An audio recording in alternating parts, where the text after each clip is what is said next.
नमस्ते आदाब, मैं anchor Divya Kamble CBN news 18 में आपका स्वागत करती हूँ। CBN न्यूज 18 हर समस्या में आपके साथ, हर खबरों में सच्चाई से आपके पास, क्योंकि हम सच दिखाते हैं। ये उस वक्त में मुझे संजीदगी से सुने आप सारे लोग। मैं एक लंबे अरसे के बाद आपके बीच में आया हूँ और आपसे ये कहने आया हूँ कि मैं परसों जबलपुर में था, उससे पहले तेलंगाना में था, हैदराबाद में, और उसके बाद यहाँ आया हूँ। यहाँ से फिर तेलंगाना चला जाऊंगा।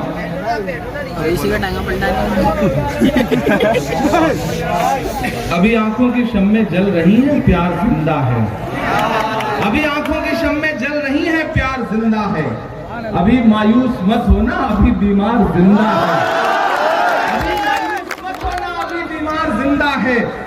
हजारों जख्म खाकर भी मैं जालिम के मुकाबिल हूँ। खुदा का शुक्र है, अब तक दिले खुददार जिंदा है। आज आखिरी दिन आपके बीच में आया। पहले आने के लिए दावत थी, कई बार आने की तरतीब बनी, लेकिन आज आखिरी दिन आया क्योंकि मैं भी जायजा ले रहा था कि बुरहानपुर करने क्या जा रहा है, कौन सी क्रांति करने जा रहा है। तकरीरें सुन रहा था, जज्बाती नारे सुन रहा था, और फिर मुझे आखिर में लगा कि नहीं, मुझे जाना ही चाहिए। राहत साहब का शेर है ना कि लाल नीले कई रंगों के आलम आएंगे, और आखिर में यही होगा कि हम आएंगे। बुरहानपुर वालों, आप मुझे मेरी शायरी के हवाले से जानते पहचानते हैं, लेकिन इन 5 सालों में एक इजाफा यह हुआ है कि आपका वो शायर जिसके लिए आप दुआएं करते थे, जिसे नज़्में सुन करके आपने किन्हीं मासूम लम्हों में उसकी सलामती की दुआएं की, आपकी दुआओं ने उसे सिर्फ शायर नहीं रखा, बल्कि उसे हिंदुस्तान की सबसे बड़ी पंचायत में, पार्लियामेंट में मेंबर ऑफ पार्लियामेंट बना करके। इत्तेफाक भी ऐसा है कि मुझे जब मेंबर ऑफ पार्लियामेंट बनने का मौका आया तो मैं कहीं और से नहीं बना, बल्कि आपके 10 किलोमीटर से जहां का बॉर्डर शुरू होता है, महाराष्ट्र से मेंबर ऑफ पार्लियामेंट बना करके पार्लियामेंट में पहुंचाया गया। इसलिए बुरहानपुर और महाराष्ट्र बिल्कुल बॉर्डर पे है, बहुत करीब है। मुझे आपके बीच में हाजिर होना पड़ा। मैं यहाँ आपसे ये कहने आया हूँ कि मेरे भाई, पूरे नहीं बल्कि दुनिया के किसी भी हिस्से में खड़े होकर के मध्य प्रदेश का कोई भी सर्वे उठा के देख लीजिए, हर सर्वे क्या कह रहा है कि पूरे सूबे को मामू बनाने वाले मामा जा रहे हैं।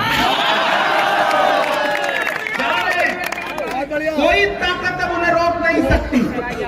कल प्रधानमंत्री जी ने इंदौर में रोड शो किया और वो इतना फ्लॉप शो था कि उससे ज्यादा भीड़ तो आज बुरहानपुर के मामा की विदाई तय है। मामा जा रहे हैं और कांग्रेस कम से कम 150 सीटों के साथ यहां हुकूमत बना रही है। मैं इसलिए भी आया हूं, मेरे आने का मकसद बड़ा है। मैं यहां इसलिए आया हूं बुरहानपुर वालों कि जब सरकार बनने जा रही है तो सरकार में भागीदारी तय करने के बजाय मैंने सुना है कि मेरे कुछ नौजवान दोस्तों को जज्बाती बनाया जा रहा है, और ये कहा जा रहा है कि आओ ये कर दे, वो कर दे। बड़ी बड़ी तकरीरें हो रही हैं, ये बताया जा रहा है कि हम बुरहानपुर को तो हैदराबाद बना देंगे। यही कहा जा रहा है। वही हैदराबाद जहां 77,000 एकड़ वक्त की जमीनों में से 57,000 एकड़ जमीनें लूट ली गई, बेच दी गई। आप वो बनाना चाहते हैं? आप वो बनाना चाहते हैं जहां ओल्ड हैदराबाद में डेवलपमेंट के नाम पे सिर्फ तकरीरें हुई? कभी हबीब जालिद ने कहा था कि सरे मिंबर वो ख्वाबों के महल तामीर करते हैं, इलाजे गम नहीं करते, फकत तकरीर करते हैं। मैंने देखा कि नारे लगवाए जा रहे हैं, मजहबी नारे। मैं दानिशवर लोगों के बीच में खड़ा हूं। बुरहानपुर वालों, अपने मजहबी नारों को सियासी जलसों में लगा करो, वरना इतना बड़ा नुकसान होने वाली नस्लें उसका भुगतान नहीं कर पाएंगी। सियासत अलग चीज है, मजहब अलग चीज है।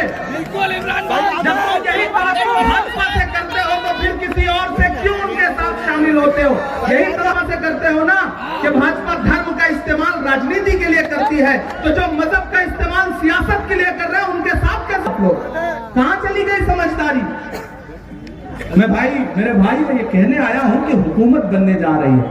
मैं जानता हूं आपकी नाराजगी थी, एक मकाम पर कहीं आपका गुस्सा सही भी हो सकता है, मैं उससे इनकार नहीं करता, लेकिन टिकट सिर्फ विधानसभा का नहीं होता है, और भी टिकट होते हैं, और भी टिकट होते हैं। यहां आकर के आपके बीच में कहा जा रहा है कि कांग्रेस ने दिया क्या आपको, अक़लियतों आपको दिया क्या 70 साल में? यही सवाल तो मोदी जी भी पूछते हैं कि 70 साल में कांग्रेस ने दिया क्या, और यही सवाल वो वाले लोग भी आजकल पूछ रहे हैं। कितनी सिमिलरिटी है, कितना अच्छा कॉम्बिनेशन है।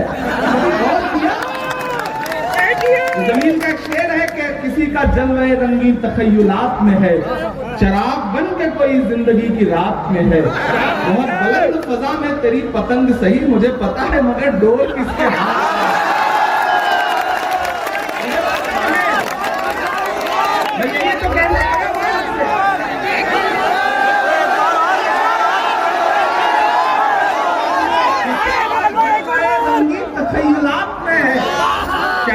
बन के कोई जिंदगी की रात में है, बहुत बुलंद फजा में तेरी पतंग सही, मुझे पता है मगर डोर किसके। प्रधानमंत्री नरेंद्र मोदी ने नारा दिया कांग्रेस मुक्त भारत, याद है ना? फिर सदर साहब ने क्या नारा दिया कि कांग्रेस को म्यूजियम में रखने की चीज है। प्रधानमंत्री जी ने कहा 15 लाख सबके खाते में आएंगे। अकबरुद्दीन ओवैसी ने कहा 15 मिनट के लिए पुलिस हटा लो, कोऑर्डिनेशन समझना। फिर सदर साहब ने क्या कहा कि मैंने तो एक दिन में 15 बोतल खून दान किया। वीडियो देखा कि नहीं देखा, देख लेना। 15 बोतल खून दान किया। फिर वो एक नए नवेले प्रवक्ता हैं, उन्होंने कहा हम 15 करोड़ हैं। ये 15 का जो रिश्ता है ना, वो मोदी जी जो कहते हैं उसी को 15 यहाँ आए हैं भाजपा को हराने। नारा यही है ना कि हम भाजपा को हरा देंगे। मैं तो बुरहानपुर में खड़ा होकर के ये कहता हूं कि मेरे भाई आप बुरहानपुर में भाजपा को हराने की बात करते हैं, लेकिन हैदराबाद में जहां आपका दारुस्सलाम है, उस हैदराबाद में जहां दारुस्सलाम है, उस असेंबली का नाम गोशा महल है, वहां का विधायक भाजपा का है जिसका नाम राजा सिंह है। पहले उसे हरा लीजिए,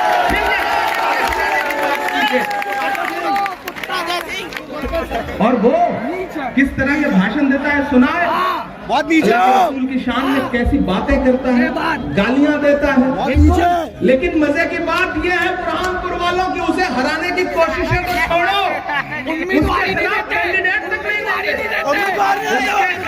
कैंडिडेट तक नहीं देते, नहीं दिया है। इस बार उठा के चेक कर लीजिए, नहीं दिया। मैं हैदराबाद में ही था, अभी हैदराबाद से ही लौटा हूँ। मैं आपसे ये कहना चाहता हूँ मेरे भाई, कि हाँ गुस्सा होना चाहिए। आपका गुस्सा एक मकाम पे, मैंने कहा ना, हो सकता है सही भी हो, लेकिन जो ये कह रहे हैं कि कांग्रेस ने पिछले 70 साल में कांग्रेस ने मुसलमानों को, अक़लियतों को दिया ही क्या, मैं बताता हूँ क्या दिया है। वो कांग्रेस पार्टी है जिसने डॉक्टर जाकिर हुसैन को इस देश का राष्ट्रपति बनाया।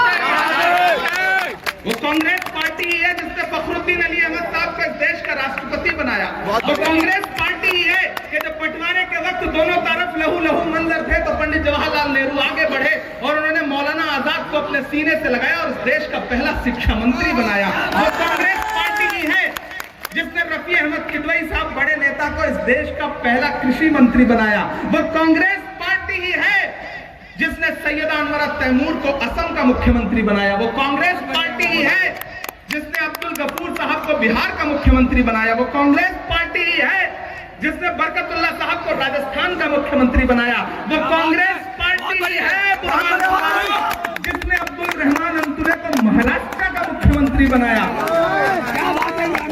वो कांग्रेस पार्टी है जिसने सलमान खुर्शीद साहब को इस देश का विदेश मंत्री बनाया। वो कांग्रेस पार्टी है जिसने के एंटनी साहब को इस देश का रक्षा मंत्री बनाया। वो कांग्रेस पार्टी है जिसने ज्ञानी जैन सिंह साहब को इस देश का राष्ट्रपति बनाया। और तो और वो कांग्रेस पार्टी है जिसने एक दिन खामोश से रहने वाले सरदार मनमोहन सिंह को उठाया और उन्हें देश का प्रधानमंत्री बनाया। अकलियतों का मतलब सिर्फ मुसलमान नहीं होता। अकलियत में 6 कम्युनिटीज आती हैं, मुसलमान, सिख, ईसाई, जैन, पारसी, बौद्ध। मुल्क सबसे मिलकर बनता है। मेरे भाई, मैं नहीं आता, यकीन जानिए मैं नहीं आता। अगर मुझे ये इल्म हो गया होता या मुझे ये सर्वे में पता चल जाता या फिर मैं इस बात की पुख्तगी कर लेता कि कहीं कुछ मामला बनने जैसा है तो मैं नहीं आता। बमुश्किल 8,000, 10,000, 15,000 वोट काटने की बात है बस। पिछली बार शेरा जी कितने वोट से जीते थे? 5,000। अब सोच लो अगर उसी में से 5-7, 10,000 वोट काट लिया तो क्या होगा? नुकसान होगा ना, बड़ा नुकसान होगा। उस नुकसान को हम झेल रहे हैं। उत्तर प्रदेश से आ रहे हैं, हम झेल रहे हैं। हमने देखा है कि कैसे 2-2 हजार वोट काट करके किस तरह से सेकुलर पॉलिटिक्स को नुकसान पहुंचाया गया। हमने देखा है बिहार में किस तरह से नुकसान पहुंचाया गया। और एक बड़ी बात कहता हूं कि हुकूमत बन रही है, हुकूमत में भागीदार बनो। आपको नए झंडे उठाने का बहुत शौक रहता है। हमारी कौम का अजीब मिजाज है, बागी है ये कौम, लेकिन इसे समझाना पड़ता है तो समझती भी है। मेरे भाई, नए झंडे उठाने से कोई बहुत बड़ा फायदा नहीं होने जा रहा है। वहां भी सिर्फ तकरीरें हैं, तकरीरों के अलावा कुछ नहीं है, झूठी तकरीरें हैं। मैं जिम्मेदारी से कह रहा हूं, जिम्मेदारी से कह रहा हूं। मैंने कहा ना, वो कांग्रेस पार्टी है कि एक ऐसे वक्त में जब लोग आपकी परछाई से दामन बचा रहे हो, आपके लिए लड़ने वाले, आपके लिए बोलने वाले, आपके लिए जूझने वाले इमरान खान को उठाया और देश की सबसे बड़ी पार्लियामेंट में, राज्यसभा में और वो आ जाकर के कह रहे हैं कि कांग्रेस ने दिया ही क्या है। मेरे भाई, घर में नाराजगी हो सकती है, नाराजगी हो सकती है, नाराजगी होनी भी चाहिए, अपने हक के लिए मांगना भी चाहिए, जिद भी करनी चाहिए, लेकिन फिर भारतीय जनता पार्टी के हाथ की कठपुतली नहीं बन जाना चाहिए। इतना तो समझदारी दिखानी पड़ेगी। मैं आपसे ये कहने आया हूं कि हुकूमत बनने जा रही है, तो आप भी मान रहे हो ना कि हुकूमत बनने जा रही है। यहाँ बहुत सारे लोग ऐसे आए हैं जो कांग्रेस पार्टी से इत्तेफाक रखते हैं। कुछ ऐसे भी नौजवान साथी होंगे जो इत्तेफाक ना भी रखते होंगे। मैं उनसे मुखातिब हूं, और जहां मेरी आवाजें पहुंच रही हैं वो मेरे नौजवान, जो जज्बाती नौजवान हैं, जिनके लिए मिल्लत का दर्द बहुत बड़ा दर्द है, मैं उनसे खास तौर से मुखातिब हूं कि दे लेना मुझे सोशल मीडिया पे गालियां, कर लेना मेरे खिलाफ फेसबुक पे जितने पोस्ट करने हो। मैं तो 2017 से नांदेड़ से झेल रहा हूं, क्योंकि मैं जानता हूं लम्हों ने खता की है, सदियों ने सजा पाई। मैं जानता हूं नुकसान क्या किया जा रहा है, मैं जानता हूं कि क्या नुकसान किया जा रहा है। और एक बात और सुन लेना, अगर सरकार ना हो, अगर सरकार आपकी अपनी ना हो, तो पूरे मुल्क में ऐसा माहौल बना दिया गया है कि अगर दमदार विधायक ना हो तो थाने से मोटरसाइकिल नहीं छुड़वा सकता। तकलीफें कितनी बड़ी है।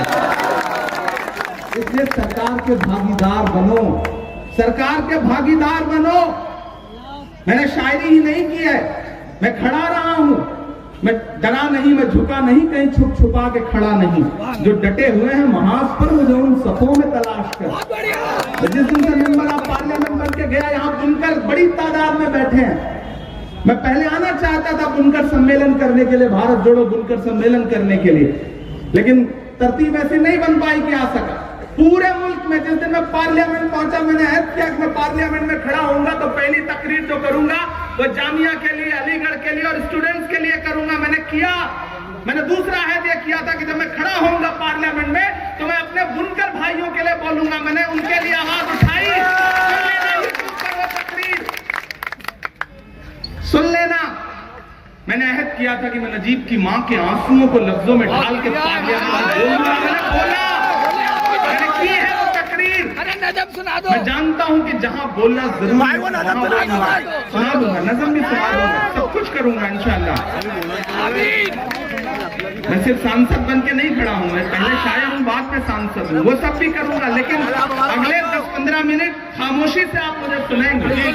जी बोलिए। मैं ये कहने आया हूं मेरे भाई की सरकार बन रही है, कोई दो राय नहीं है। अब तो प्रधानमंत्री का इंटरनल सर्वे भी, भाजपा का इंटरनल सर्वे भी कह रहा है कि 150 से आंकड़ा पार होने जा रहा है। क्योंकि ये भाजपा की सरकार थी, ये अवाम ने नहीं बनाई थी, ये लोकतंत्र को, जमहूरियत को लूट के बनाई गई सरकार थी।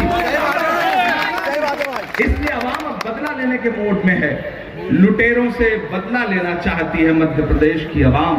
हमारी आंखों ने देखा है कि किस तरह से उज्जैन में एक बिटिया 8 किलोमीटर पैदल टहलती रही क्योंकि उसके साथ बलात्कार हुआ था और कोई उसे पनाह देने के लिए तैयार नहीं था।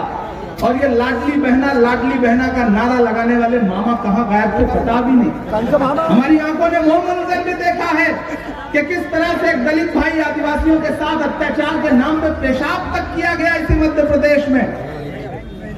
हमारी आंखों ने तमाम मंजर देखे हैं, लेकिन मेरे भाई पानी आंख में भरकर लाया जा सकता है, अब भी जलता शहद बचाया जा सकता है। मैं कुछ कहने आया हूं आपसे, नाराजगी अपनी जगह, लेकिन होके मायूस यूं आंगन से उखाड़ो पौधे, होके मायूस न आंगन से उखाड़ो पौधे, धूप बरसी है तो बारिश भी यहीं पर होगी। हालात बदलने जा रहे हैं, हालात बदलने जा रहे हैं, शायद मेरी जबान कभी कभी कबूल हो जाती है। इंशाल्लाह मैं यहाँ सिर्फ एक विधायक के लिए वोट मांगने नहीं आया हूँ, हो गई कबूल। मैं एक मंत्री के लिए वोट मांगने आया हूँ। कल को कैबिनेट बनेगी तो डेवलपमेंट चाहते हैं, अगर सच में डेवलपमेंट चाहते हैं या फिर सिर्फ जज्बाती होना चाहते हैं, दोनों का फर्क तो आपको समझना पड़ेगा। मैं आपसे एक बहुत बड़ी बात कहने चल रहा हूँ, तकरीरें अपनी जगह, लेकिन याद करो वो दिन 2022 7 सितंबर का वो दिन जब कन्याकुमारी में समंदर के साहिल पे खड़ा हुआ एक शख्स जिसका नाम राहुल गांधी है, वो नफरत को कम करने के लिए एक यात्रा लेके निकल रहा था। उस यात्रा का क्या नाम था? भारत जोड़ो यात्रा। किस चीज के खिलाफ? नफरत के खिलाफ। नफरत का सबसे ज्यादा नुकसान कौन झेल रहा है? कौन झेल रहा है? आप झेल रहे हो, हम झेल रहे हैं ना। नफरत को कम करने के लिए कितने किलोमीटर? 4000 किलोमीटर पैदल चला वो शख्स, 4000 किलोमीटर। मैं उनके साथ खड़ा था, मेरे से एक मीडिया के साथी ने कहा, इमरान साहब आप तो शायर हैं, आप इस यात्रा में राहुल जी के कदम से कदम मिलाकर चल रहे हैं, आप क्या कहेंगे? मैंने कहा जो हर जालिम से टकराएगी वो आंधी बनाऊंगा, नए अंग्रेज आए हैं नया गांधी बनाऊंगा। अपने पैर की छालों की परवाह किए बगैर राहुल गांधी चलते रहे। नारा क्या था? नफरत छोड़ो, भारत जोड़ो। वो नफरत कम होगी तो फायदा किसका होगा?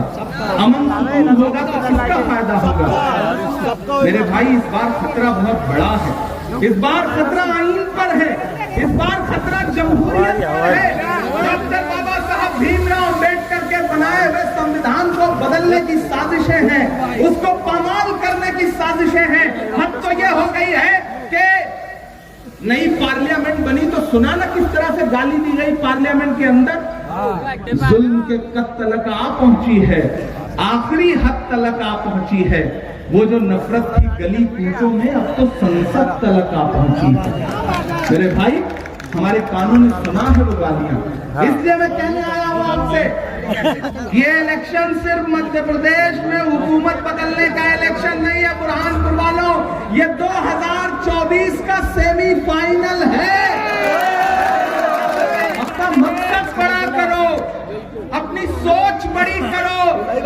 एक विधायक चुनने का इलेक्शन नहीं है ये 2024 में दिल्ली में सरकार बदलने का सेमीफाइनल है। और अगर चूकोगे तो नुकसान होगा, पछताओगे। बहुत सही बात। मैं इसलिए आपके सामने अपना दामन फैला के ये कहने आया हूं कि सरकार बनने जा रही है, सरकार बनने में भागीदार बनो। आपकी जो नाराजगी है वो सबके नॉलेज में है, एक एक नेता के नॉलेज में है। मेरी सबसे बात हुई है और मैं वादा करता हूं बुरहानपुर वालों कि उसकी भरपाई भी की जाएगी। सरकार बनने दीजिए, इस बुरहानपुर को कुछ ऐसा दिया जाएगा कि बुरहानपुर भी कहेगा कि हुकूमत में उसकी जोरदार भागीदारी है। ये मैं आपसे वादा करता हूं। आपने मुझे अपना नुमाइंदा बना करके, आपने अपनी मोहब्बतों के बदौलत मुझे पार्लियामेंट में बैठाया है, अक़लियती सेल का माइनॉरिटी चेयरमैन, नेशनल चेयरमैन बनाया है।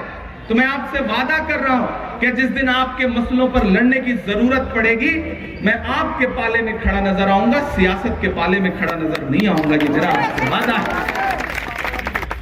मैं इसलिए कहने आया हूं मेरे भाई कि सुरेंद्र जी चुनाव जीत रहे हैं इंशाअल्लाह, थोड़ी सी अगर कोर कसर रह गई तो अगले 5 साल कितना पछताना पड़ेगा, सोचा है ना? बहुत पछताना पड़ेगा। कोर कसर मत छोड़िए। वो जो तकरीरें करने वाले आए हैं ना, उनको लगता है कि बस दुनिया उन्हीं की वजह से चल रही है। उनके एक मुकर्रिर साहब कह रहे थे कि Imran Pratapgarhi member of parliament बने हैं तो हमारे वोट से बने हैं। मेरे भाई, कांग्रेस पार्टी के महाराष्ट्र में प्रतापगढ़ी को इलेक्शन में 44 विधायकों के 44 वोट मिले थे। वो एक परिंदा होता है, जानते हैं, जब वो रात में सोता है तो दोनों टांगे ऊपर कर लेता है। आप गूगल कर लीजिएगा, उसका नाम पता नहीं लग जाएगा, नाम लूंगा नहीं, जानते हैं ना? वो दोनों टांगे ऊपर कर लेता है। नासिर बेटा इस बात को जानता है। जानते हो क्यों कर लेता है? उसे लगता है कि रात में जब आसमान टूटेगा तो मैं अपनी टांगों से आसमान रोक लूंगा। उसे लगता है कि दुनिया चल रही है तो मेरी वजह से चल रही है। नहीं भैया, आपकी सिर्फ तकरीरें चल रही है, आपका सिर्फ धंधा चल रहा है, आपकी सिर्फ दुकान चल रही है। मैं जानता हूं जितना हमला उनको बीजेपी पे करना था, उससे ज्यादा कांग्रेस पे हमला। कांग्रेस ने ये किया, कांग्रेस ने वो किया। अरे मेरे भाई, कांग्रेस ने 70 साल में क्या किया? यही सवाल तो नरेंद्र मोदी जी भी कर रहे हैं। दो दिन पार्लियामेंट में खड़े होकर के मोदी जी कह रहे थे, बताइए कांग्रेस ने 70 साल में आपने क्या किया? खड़गे साहब मुड़े, बोले इमरान मत बताना, बता दोगे तो ये उसको भी बेच देंगे, इनका काम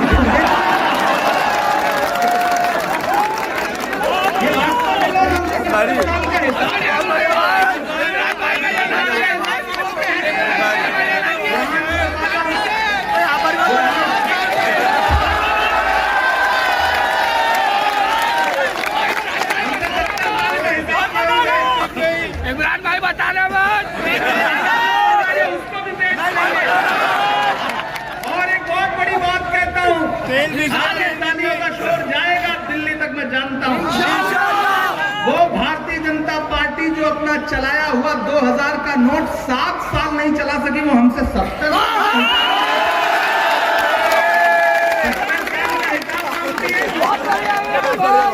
वहां भी सिर्फ भाषण है, वहां भी सिर्फ नारे हैं, पैर धोएंगे।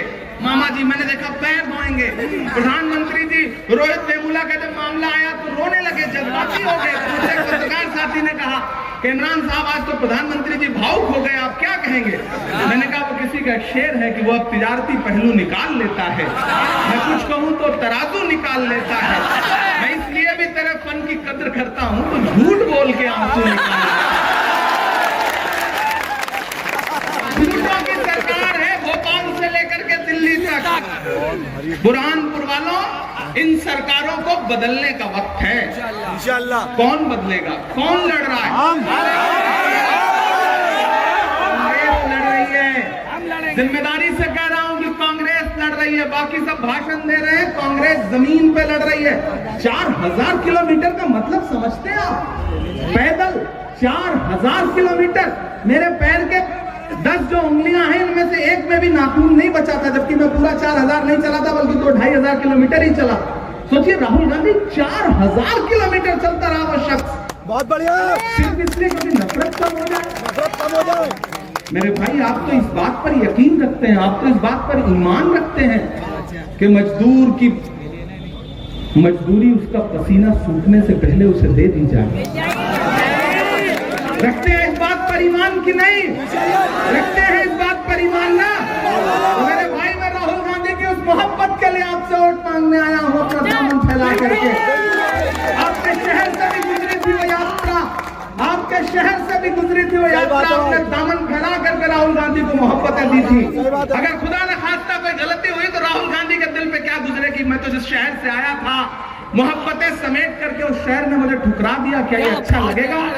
नहीं लगेगा।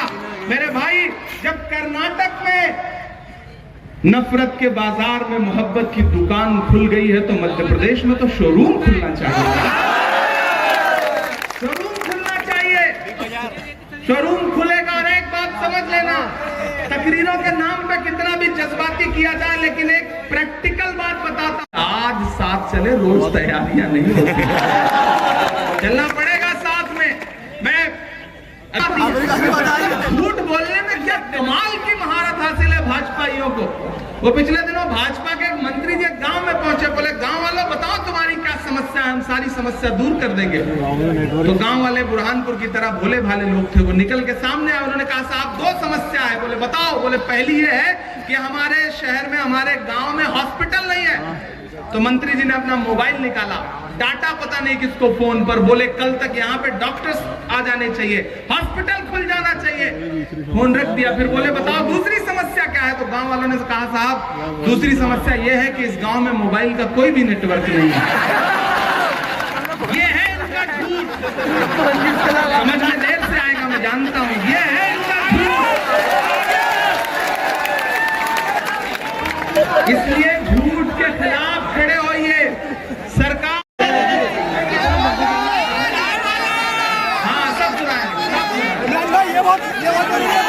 के मत समझना डराने से डर जाएंगे। लगना चाहिए कि बुरहानपुर बोल की आवाज सुनाई पड़े। आप बैठ जाओ। के मत समझना डराने से डर जाएंगे, अब के सारी हदों से गुजर जाएंगे। मौत के नाम का खौफ देता है क्यों, मौत के नाम का खौफ देता है क्यों, मौत जिस रोज आएगी मर जाएंगे।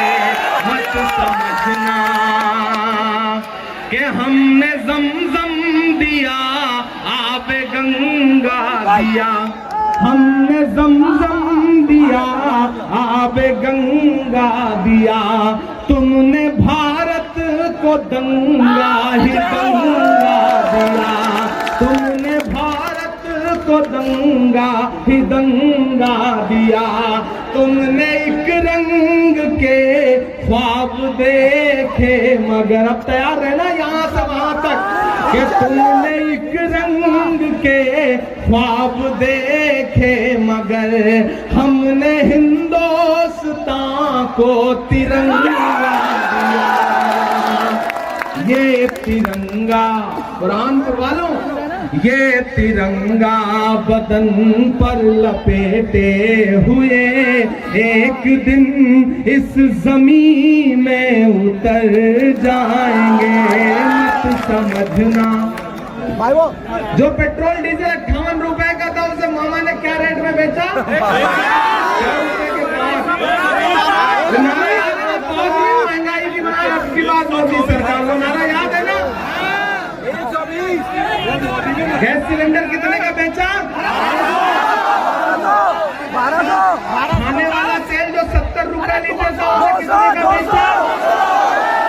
और तो और छोड़ो, टमाटर दिल्ली में 250 रुपए किलो बिका। एक दिन मैं अपनी गाड़ी में बैठ के पार्लियामेंट जा रहा था, तो पार्लियामेंट से 50 मीटर पहले प्रेस क्लब के पास मैंने देखा टाटा 407 लगी है और सूट पहने हुए लोग, टाई पहने हुए लोग लाइन में खड़े हैं। तो मैंने अपने ड्राइवर से कहा भाई रोक देखें यहाँ पे क्या हो रहा है। जब हमने पलट के देखा तो पता चला सब्सिडी वाला टमाटर बिक रहा है वहां पर, 250 रुपए किलो टमाटर। लेकिन कांग्रेस क्या कह रही है कि 500 रुपए का गैस सिलेंडर देंगे। कांग्रेस क्या कह रही है, महंगाई कम करेंगे, पेंशन देंगे, ओल्ड पेंशन स्कीम लागू करेंगे। मेरे भाई खवातीन के लिए क्या कह रही है कि हम उनके अकाउंट में पैसा देंगे। हम तो सरकार से जो दिल्ली में बैठे हुए रहनुमा हैं उनसे यही कहना चाहते हैं कि कहां सोया है कहां सोया है चौकीदार। पेट्रोल और डीजल की कीमत रही सैकड़ा माह, कहां सोया है चौकीदार, कहां सोया है चौकीदार। मैं तो शायर हूँ, बोल देता हूँ। आज तक मुझे पूरे देश में कोई भी आदमी ऐसा नहीं मिला जिसने नरेंद्र मोदी जी के साथ पढ़ाई की हो। तेरा भाई के कौन रहे होंगे आपको पता होगा। फरीद भाई का क्लासमेट कौन रहा होगा, कहो तो दो चार आदमी ढूंढ ढांड के बता दो। आज तक कोई ने कहा कि मैंने मोदी जी के साथ पढ़ाई की है, लेकिन फिर भी पॉलिटिकल साइंस वाली एंटायर पॉलिटिकल साइंस की पोस्ट ग्रेजुएशन की डिग्री आज तक हमें ऐसा भी कोई आदमी नहीं मिला। अभी फरीद साहब से कहोगे आप डॉक्टर हो, तो रास्ते में कई डॉक्टर्स के पोस्टर लगे थे, इन्होंने कहा ये मेरे टीचर थे, ये मेरे स्टूडेंट थे, ये बताते हुए आ रहे थे। लेकिन नरेंद्र मोदी जी से कहा जाए कि वडनगर स्टेशन पे जब आप चाय बेचते थे तो एक आदमी बता दो जिसने खरीद के पी हो, नहीं मिला। तब मुझे लगता है कि मुझे ये कहना चाहिए कि कहाँ सोया है चौकीदार। अजान हो रही है, आप अगले 2 मिनट खामोशी से बैठियो सब बैठियो। जहाँ जैसे ऐसे खड़े रहे, शोर मत।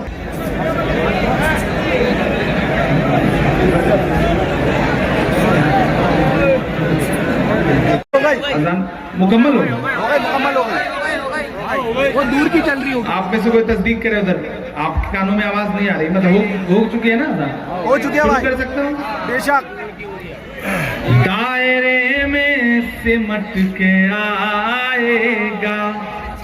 इतनी खामोशी से सुनेंगे तो काम नहीं चलेगा। मुझे लगना चाहिए कि बुरहानपुर सांसें ले रहा है, मुझे लगना चाहिए कि बुरहानपुर का दिल धड़क रहा है, मुझे लगना चाहिए कि बुरहानपुर आवाजें लगा रहा है कि दायरे में सिमट के आएगा, हर रवायत से हट के आएगा। आंधियों को जरा खबर कर दो, आंधियों को जरा खबर कर दो, शेर वापस पलट के आएगा, शेर वापस पलट के आएगा। कहाँ सोया है चौकीदार, कहाँ सोया है चौकीदार, कि चाय बेचने वाला पूरा भारत बेच रहा है। इसी काम में हासिल उसे महारत बेच रहा है, कि रेल बिक गई, तेल बिक गया, बिका हवाई अड्डा। अब तैयार है ना बुरहानपुर वालों? कि रेल बिक गई, तेल बिक गया, बिका हवाई अड्डा। सब कुछ बिकता देख के खुश है अपने जेपी नड्डा। जनता महंगाई की मारी करती हाहाकार, कहाँ सोया है चौकीदार, कहाँ सोया है चौकीदार। कई मुकर्रिर तो यहाँ ऐसे आए हैं, हर नासिर औरंगाबाद से मेरे माइनॉरिटी डिपार्टमेंट में काम करता है, वो बता रहा था कि कई तो ऐसे हैं जो बता रहे हैं कि बस यही पार्टी है तो अल्लाह रसूल की पार्टी है। अच्छा, तो ये बात बता रहे हैं, उनसे पलट के पूछ लेना कि मेरे भाई तुम ये बताओ कि पिछले कुछ दिनों पहले तुम वही अल्लाह रसूल वाली पार्टी छोड़ के समाजवादी में क्यों गए थे और फिर वापस क्यों लौट के आए? पूछ लेना, जरूर एक बार पूछ लेना कि क्यों गए थे और क्यों लौट के आए, और जिन दिनों गए थे उन दिनों कैसी कैसी तकरीरें करते थे। मेरे भाई, आग को आग से नहीं बुझाया जाता, क्या बात है, आग को पानी से बुझाया जाता है। नफरत को नफरत से नहीं काटा जा सकता, नफरत को मोहब्बत से काटा जाता है। नफरत का जवाब मोहब्बत होती है, यही समझ लीजिए। यही मैं आपसे कहने आया हूं कि इस मुश्किल लड़ाई में, इस बड़ी लड़ाई में, इस सेमीफाइनल की लड़ाई में आपके एक एक वोट की अहमियत है। जब पूरा सूबा एक तरफ चल रहा, आंधी चल रही है, तूफान चल रहा है, हवा चल रही है कांग्रेस के पक्ष में, तो बेचारे कुछ नौजवान दोस्तों को आपने ऐसे भड़का दिया है कि वो झंडा पकड़ के खड़े हैं, कह रहे हैं कि नहीं हम तो उड़ाएंगे ऊपर, हम तो लेके जाएंगे ऊपर। हमें पता है कि कहां तक जाना है, उसके बाद नहीं है उसकी कोई हद। मेरे भाई, मैं बहुत समझदारी से ये बात आपसे कहने आया हूं, क्योंकि मैं बंटने का नुकसान क्या होता है इसको देख रहा हूं, इसको महसूस कर रहा हूं। हम करें बात दलीलों से तो रद्द होती है, उनके होठों की खामोशी भी सनद होती है। कुछ न कहने से भी छिन जाता है जाज़े सुखन, जुल्म सहने से भी जालिम की मदद होती है। इसलिए यहाँ पे बात कहने कि अपने एक एक वोट की अहमियत सुहाने दिन ही लौटा दो। ये अच्छे दिन तो अंबानी अडानी को मुबारक हो, हमें ऐसा करो साहेब पुराने दिन ही लौटा दो। वो ज्यादा अच्छे थे, वो ज्यादा खूबसूरत थे जब पेट्रोल डीजल सस्ता था, जब कच्चे तेल की कीमत अंतरराष्ट्रीय बाजारों में महंगी थी, तब तेल सस्ता था। जब सुषमा स्वराज जी पार्लियामेंट में खड़ी होकर कहती थी कि जब रुपए की साख गिरती है डॉलर के मुकाबले तो सरकार की इज्जत चली जाती है। आज रुपया जो है वह डॉलर के मुकाबले ऐतिहासिक तौर पर इतिहास में सबसे ज्यादा गिरावट पर है। 83 रुपए से भी नीचे आ गया है। अब किसी सरकार की इज्जत नहीं जा रही। पार्लियामेंट से बाहर निकल के लाल किले की दीवार पर खड़े होकर के 15 अगस्त को प्रधानमंत्री जी भाषण देके कहते हैं कि यह मुल्क बिना बेटियों के आगे नहीं बढ़ेगा, महिला सशक्तिकरण के बिना आगे नहीं बढ़ेगा।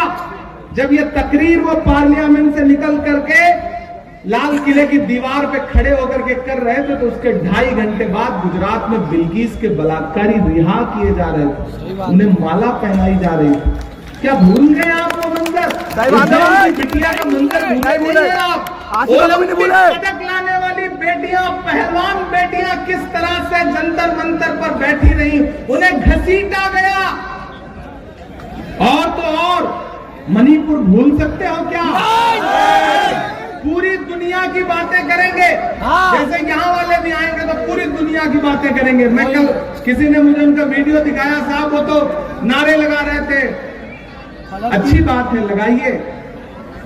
अगर अंतरराष्ट्रीय मुद्दों पे बात करके वोट मांगना है तो फिर मैंने तो 2012 में लिखी थी 2012 में, और मेरा हक तो 4 गुना बढ़ता है। मेरे भाई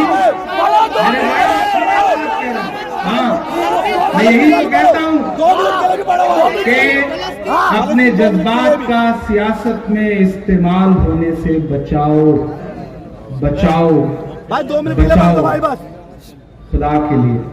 बहुत शातिर लोग हैं पूरे हिंदुस्तान में, अक़लियतों के जितने बड़े नेता थे सब बर्बाद कर दिए गए। सही बात, कर दिए गए या नहीं कर दिए गए? कर दिए गए। आजम खान का कसूर क्या था? जौहर यूनिवर्सिटी बनाई थी बच्चों को तालीम देने के लिए, जेल में है।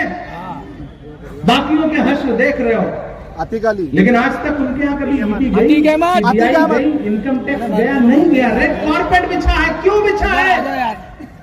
क्योंकि भाजपा को फायदा है उन तकरीरों से। वो तकरीरें कब, कहां, कैसे बोली जाती हैं, कहां से कठपुतली की डोर संचालित होती है, मैं जानता हूं। इसलिए मैं आपसे गुजारिश कर रहा हूं मेरे भाई कि किसी जज्बात में मत आइए, किसी झांसे में मत आइए। दिल पे पत्थर रखिए और अपना अज़्म बुलंद करिए, अपना इरादा बुलंद करिए और ये कहिए कि हमें विधायक नहीं बदलना है, हमें सरकार बदलने के लिए वोट करना है। और इस नफरत की जो आंधी है, इस आंधी में अपने एक वोट का योगदान करिए। आखिर में एक बात आपसे करेंगे, आप ये मत समझिएगा कि आपके एक वोट की कोई अहमियत नहीं है। मैं ये बात बार बार हर जगह जाके कहता हूं।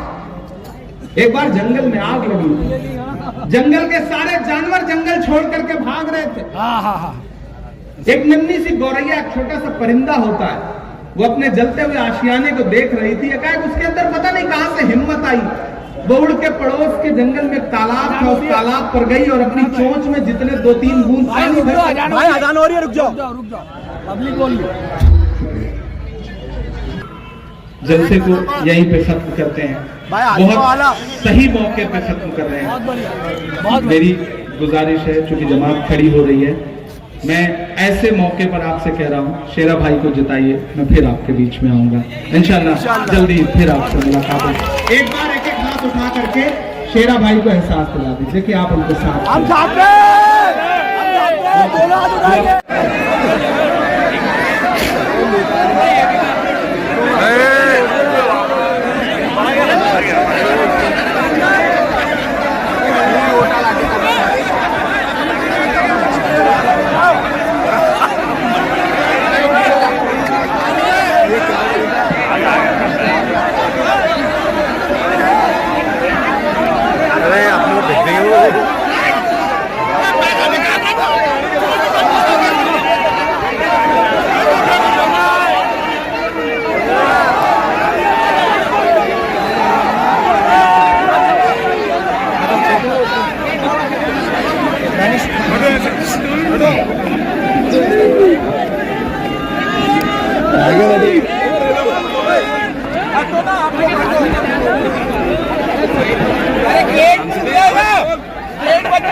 इमरान भाई इमरान भाई इमरान भाई इमरान भाई अरे रुको इमरान भाई इमरान भाई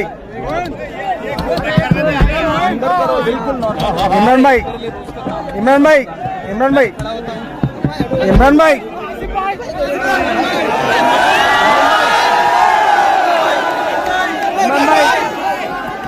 भाई भाई धीरे धीरे चलो भाई भाई